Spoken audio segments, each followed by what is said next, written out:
Beneath the soft folds of Salma's pillow, where dreams flutter like butterflies and whispers of laughter linger, there exists a city that no grown-up has ever seen. This is a city built with sparkling sugar crystals, glowing gently in the moonlight. And its houses are made from old storybook pages, stitched together with silver thread. The city is alive every night, bustling with tiny creatures who call themselves the dreamlings. Each dreamling is as small as a crumb, with wings that shimmer in every colour of the rainbow. Salma, a curious and imaginative little girl, never knew that such a city existed. Every night, she would lay her head on her pillow and close her eyes, listening to her mother's gentle good-night wishes. But one night, as Salma drifted off to sleep, she heard a faint giggle, like the tinkling of a tiny bell, right beneath her ear. She pressed her ear closer to the pillow, and to her amazement, she found herself shrinking, smaller and smaller, until she slipped through the soft fabric and tumbled gently into the magical city. At first, Salma blinked in wonder. The streets were paved with candy drops that sparkled under lanterns shaped like fireflies. Little bridges arched over rivers of warm milk, and gardens bloomed with marshmallow flowers and chocolate chip daisies.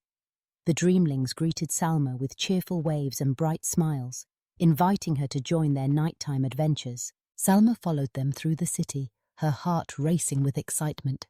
She met Lila, the dreamling mayor, who wore a crown made of starlight and carried a tiny book of wishes. Lila explained that the city beneath Salma's pillow was a special place where dreams were made and sent up to her every night. The dreamlings worked together to gather happy thoughts, sprinkle them with a bit of magic, and weave them into the dreams that danced in Salma's mind as she slept. As they walked, Salma saw the dreamlings at work. Some painted clouds with laughter, turning them into funny shapes that would make her smile in her sleep. Others collected memories of joyful moments, like the time Salma rode her bike without training wheels, or when she hugged her grandmother at the park, and tucked them into little envelopes to send up to her dreams. There was even a dreamling orchestra, playing gentle music on instruments made from dandelion stems and sunflower seeds, creating melodies that soothed her heart. But not all was peaceful in the city.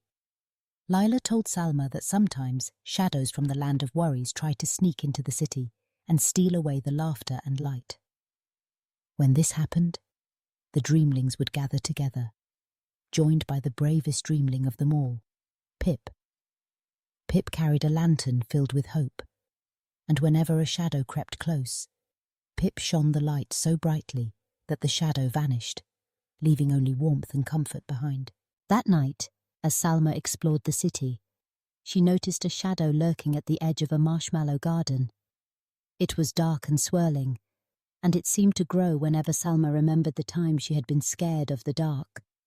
But Pip and the other dreamlings surrounded her, gently reminding Salma of all the brave things she had done.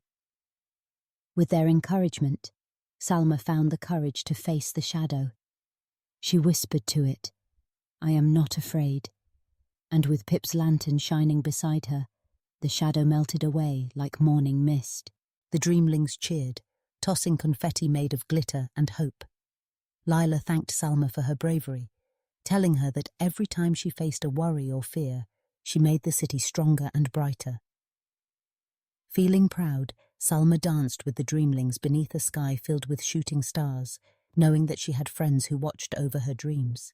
As dawn approached, Lila gently placed a kiss on Salma's forehead and promised that the city would always be there, waiting beneath her pillow, ready to fill her nights with wonder and joy.